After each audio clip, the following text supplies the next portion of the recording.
কাতারে, সেখানে ইন্ডিয়ার সাথে বিশ্বকাপ বাছাই পর্ব এবং এশিয়ান বাছাই পর্বের ম্যাচে কিন্তু বাংলাদেশ তাদের কাছে হেরেছে। দেখলাম এবং সেখান থেকে রেফারির সঙ্গে কথা হয়েছে, একটা জটলা আছে টপ ডিতে এই জায়গাতে। Pass accuracy, look at the pass accuracy, 82% pass accuracy ডান পায়ে।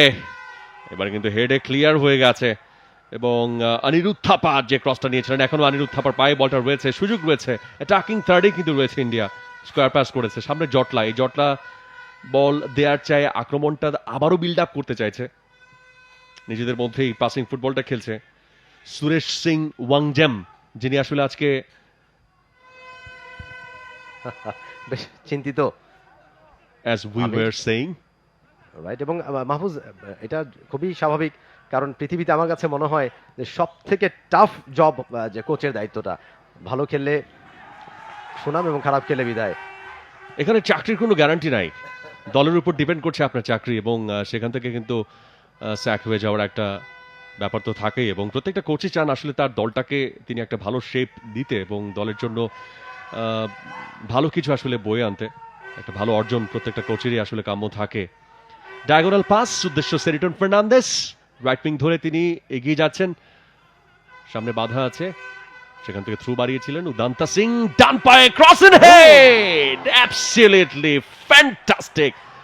সুজান পেরেরা বলেছে তোমরা কি করছো, কে কোথায় আছো, লিস্টন কোলাচুকে এভাবে আনমার্ক ছেড়ে দিয়েছো। তিনি ফাঁকা জায়গাতে এসে যেভাবে হেডারটা নিয়েছিলেন, অ্যাবসলিউটলি চান্স ক্রিয়েট করার মতো কিন্তু একটা ব্যাপার।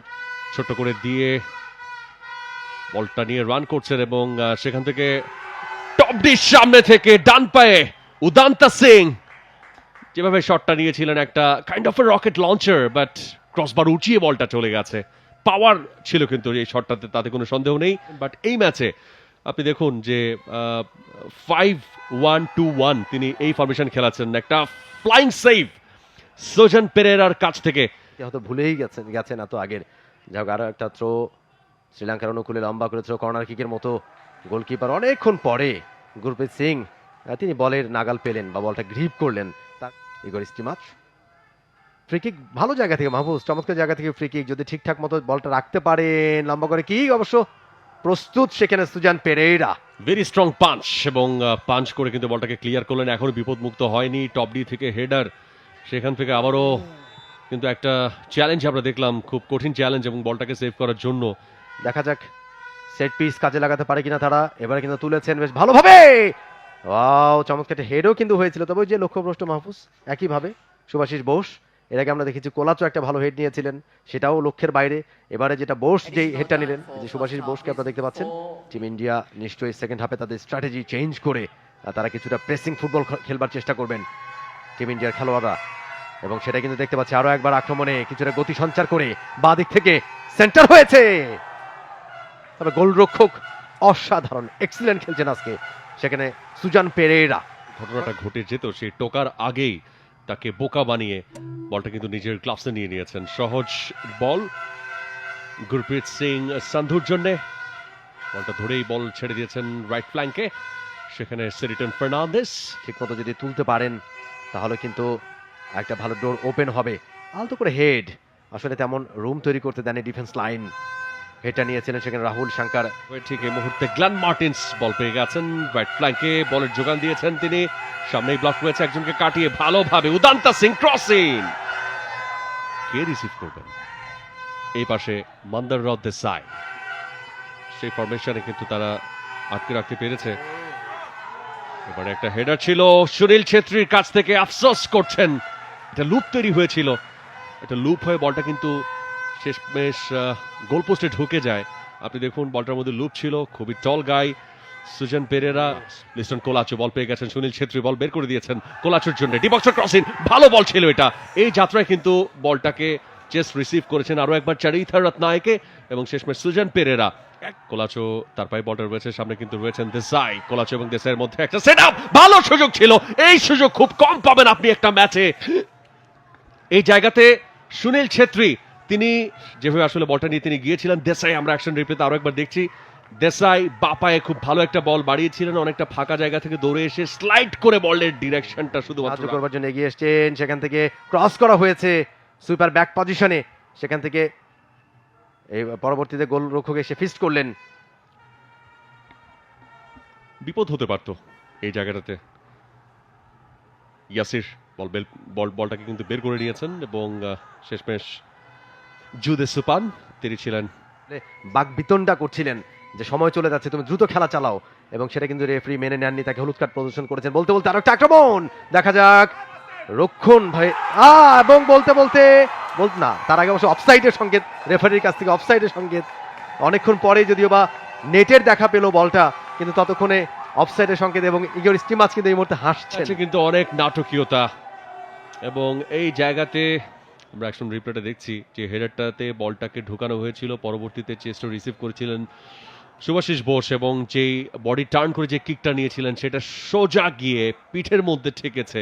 এবং যদি বলি যে ফার্স্ট হাফ এবং সেকেন্ড হাফ অনেকগুলো অপরচুনিটি কিন্তু সৃষ্টি হয়েছে টিম ইন্ডিয়ার জন্য, কোনোটাই গোলে কনভার্ট হয়নি। আরো একটা বল ডি বক্সের ভেতরে, সুযোগ রয়েছে, বডি টার্ন করে বাপায় যে কিকটা নিয়েছিলেন। ইন্ডিয়ার অষ্টম কর্নার, শ্রীলঙ্কা কিন্তু একটাও কর্নার এখন পর্যন্ত পায়নি, কেননা তারা সেই ধরনের আক্রমণ কিন্তু রচনা করতে পারেনি, প্রতিপক্ষের সীমানায় সেই ধরনের আক্রমণ করতে পারেনি। বলতে বলতে লম্বা করে কিক হেড করবার চেষ্টা, তবে ওই যে যেটা বলছিলাম, শ্রীলঙ্কার রক্ষণ ভাগ তাদেরকে আসলে বুঝেই গেছেন ইন্ডিয়ার আক্রমণ ভাগের খেলোয়াড়রা যে গোল করতে হলে বক্সের বাইরে থেকে জোরালো শট নিতে হবে, সেটাই করলেন। তবে এবারও কিন্তু শুভাশিস বোস, তার পায়ে ball, backpass Gurpreet Singh Sandhu, wicket goalkeeper as well as the vice captain of the team, 44টা ম্যাচ তিনি খেলেছেন। বিরক্ত মাহফুজ, সুনীল বিরক্তির ছেত্রী। বহিঃপ্রকাশ আমরা আরো একবার দেখলাম সুনীল ছেত্রীর কাছ থেকে। কোনো সুযোগই কিন্তু তিনি আজকে পাননি, সেভাবে রুম তৈরি করতে পারেনি। আরো একটা আক্রমণ ইন্ডিয়ার কাছ থেকে, তবে রক্ষণ ভাগ ফ্রিজ, কিচ্ছু করেন নেই মাহফুজ। কি করা, হেডে বল পাঠিয়েছেন উদান্তা সিং, কাছ থেকে সেরিটন ফার্নান্দেস, তার কাছ থেকে বল কেড়ে নেওয়ার যে প্রাণান্তকর চেষ্টা সেটা আমরা দেখছি। ডান পায়ে বলের যোগানটাও দিয়ে দিয়েছেন, সুযোগ রয়েছে Dillon D Silva, left flank থেকে রাইট ফ্ল্যাঙ্কে ঢুকে পড়েছেন তিনি, প্রান্তনা পরিবর্তন করে, তার পায়ে বল রয়েছে, পেছন থেকে তাকে কিন্তু পুরোপুরি বাধা দিচ্ছেন গ্ল্যান মার্টিন্স, কিন্তু শেষমেশ কি করলেন, ক্রস ইন, একদমই গুরপ্রীত সিং সন্ধু তার হাতে বল। সুযোগ কিন্তু সৃষ্টি করেছিল এই জায়গাতে শ্রীলঙ্কা, বিপজ্জনক হতে পারত। অন্তত 87-88 মিনিটে এসে যদি গোল খেয়ে বসে লঙ্কানরা, এই ইন্ডিয়াকে যদি গোলটা দিয়ে বসতো তাহলে কিন্তু ইন্ডিয়ার জন্য খুবই টাফ হতো এই ম্যাচটাকে অন্তত বাঁচানো। এবং বলতে বলতে কিন্তু মাহফুজ, ইন্ডিয়াও কিন্তু একটা চমৎকার সুযোগ কিন্তু পেয়েছিল, এবং সেখানে সুনীল ছেত্রী ছিলেন, যিনি সাউথ এশিয়ান বলতে অন্যতম সেরা একজন গোল স্কোরার, সেরা একজন স্ট্রাইকার। তিনি কিন্তু যেভাবে বলটা পেলেন ওই একইভাবে কিন্তু তাকে রুম তৈরি করতে দেয়নি ডিফেন্স লাইন শ্রীলঙ্কার। অ্যাবসলিউটলি, ইয়াসির তার পায়ে বল রয়েছে, বল বাড়িয়েছেন উদ্দেশ্য সেখানে, আবারও কিন্তু ক্রসিং সুযোগ ছিল, আব্দুস সামাদ যে ক্রসটা বাড়িয়েছিলেন ডি বক্সের ভেতরে, সেখান থেকেও কিন্তু সুযোগটা সৃষ্টি করতেননি। একটু কার্লি দেখাচ্ছিলেন সুনীল ছেত্রী, যে তিনি আসলে একটা ইনসুইঙ্গিং ডেলিভারি আশা করছিলেন, সেটা হলেই ভালো হতো। রেগুলেশন টাইম প্রায় শেষের দিকে, 89 মিনিটের খেলা চলছে। এই জায়গা থেকে অপরচুনিটি ক্রিয়েট হবে কিনা, বাপায় ইনসুইঙ্গিং হেডার, সুযোগ ছিল, শুভাশিস বোস কি করলেন, মাথায় হাত, একদমই ফাঁকা জায়গা ছিল। আমরা যদি দেখি বাপায় যে কর্নার কিকটা করা হয়েছে, প্রথম দিকে একটা হেড নেওয়ার চেষ্টা করেছিলেন সুনীল ছেত্রী, বলের ডিরেকশনটাকে দিয়ে দিয়েছিলেন। অল আউট ফুটবলটা এই মুহূর্তে ইন্ডিয়া খেলবে ডেফিনেটলি। সুযোগ আছে ডি বক্সের একদমই টপ ডি থেকে বডি টার্ন করে বাপায় মনবীর সিং যে শটটা নিলেন সেটা কিন্তু অন টার্গেট রাখতে পারেননি, সাবস্টিটিউট হিসেবে নেমেছেন, তৈরি করেছিলেন কোচ সেরিটন ফার্নান্দেসকে, সেখানে নামানো হয়েছিল মন্দর রাও দেসাই এবং সুরেশ সিং ওয়াংজাম। এই তিনটা পরিবর্তন কিন্তু করে কোচ আজকে স্টার্টিং 11টা সাজিয়েছিলেন, অনেকটা স্পট জাম্প করে হেডটা নিয়ে তারপরে কিন্তু বলটা দিয়েছিলেন, এবং সেখান থেকে মনবীর সিং দেখুন, ইয়াসির থ্রু বাড়িয়েছেন, উদ্দেশ্য সেখানে ফারুক, বাপায় ক্রসিং, সুযোগ চেপেন, এবং এই জায়গা থেকে ভালো একটা বল ঢুকানোর সুযোগ কিন্তু ছিল। আরো একবার সুজান পেরেরা বললেন, আমি কিন্তু সজাগ রয়েছি, ব্যথা পেয়েছি কিন্তু নুয়ে যায়নি। চমৎকার চেস্ট ট্র্যাপিং, এবং তারপরে গোল পাওয়ার জন্য তবে সুজান পেরেরা অসাধারণ, শুরু থেকে বলছিলাম এবং তার প্রশংসা আমরা করছিলাম যে তিনি কিন্তু গোল পোস্ট আগলাচ্ছেন বেশ ভালোভাবেই, পরীক্ষিত পারফর্মার, এবং সেটা আরো একবার তিনি করে দেখালেন। গ্ল্যান মার্টিন এবং ফারুকের মধ্যে একটা ভালো সেটআপ ছিল, শেষমেশ বলটাকে রাখা যায়নি, বল চলে গেছে সাইড লাইনের বাইরে। ম্যাচ রেফারি লাস্ট মিনিটে খেলা গড়িয়েছে, শেষ মিনিট হয়তোবা এই জায়গা থেকেই শেষ আক্রমণটা করতে চাইবে ইন্ডিয়া। লম্বা একটা থ্রো আসবে ডি বক্সের ভেতরে, হেডে বলটাকে ক্লিয়ার করে দিয়েছেন আকিব, যিনি সাবস্টিটিউট প্লেয়ার হিসেবে নেমেছেন।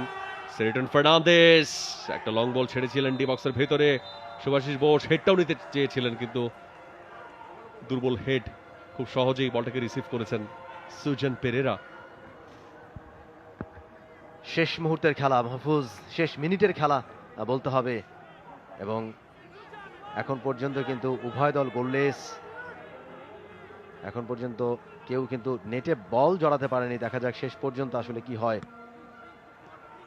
শ্রীলঙ্কা বল ধরে রেখেছে এখন পর্যন্ত নিজের নিয়ন্ত্রণে, সেখান থেকে বল কেড়ে আক্রমণে উঠবার চেষ্টা টিম ইন্ডিয়ার, নিজেদের মধ্যে বল দেয়া নেয়া। বল পেয়েছেন সেরিটন ফার্নান্দেজ, বাড়িয়েছেন সামনে,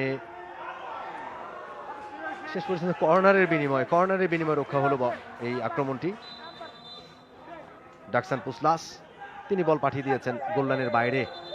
আরো একবার কর্নার কিক লাভ করেছে team India. Jersey number 10, Dillon De Silva, replaced by jersey number 2, James Edison. লম্বা করে কর্নার, তা বই যাবার সুজান পেরেরা, বিশ্বস্ত হাত প্রস্তুত থাকে সবসময়, তার গ্লাভসে কিন্তু বলটা জমা পড়লো। এবং 8 মিনিট পেরিয়ে আরো 1 মিনিট কিন্তু পেরিয়ে গেছে, যেহেতু ইনজুরি ছিল সে কারণে কিন্তু আরো সময় দিয়েছেন রেফারি। এবং ডিলন ডি সিলভা তাকে উঠিয়ে নিয়ে কিন্তু সেখানে এডিসনকে নামানো হয়েছে, এবং আরো একজন খেলোয়াড় সেন্টার আর্কে পড়ে গেছেন, ফাউলের সংকেত দেওয়া হয়েছে, বাঁশি বেজেছে। কি ঘটবে এখানে?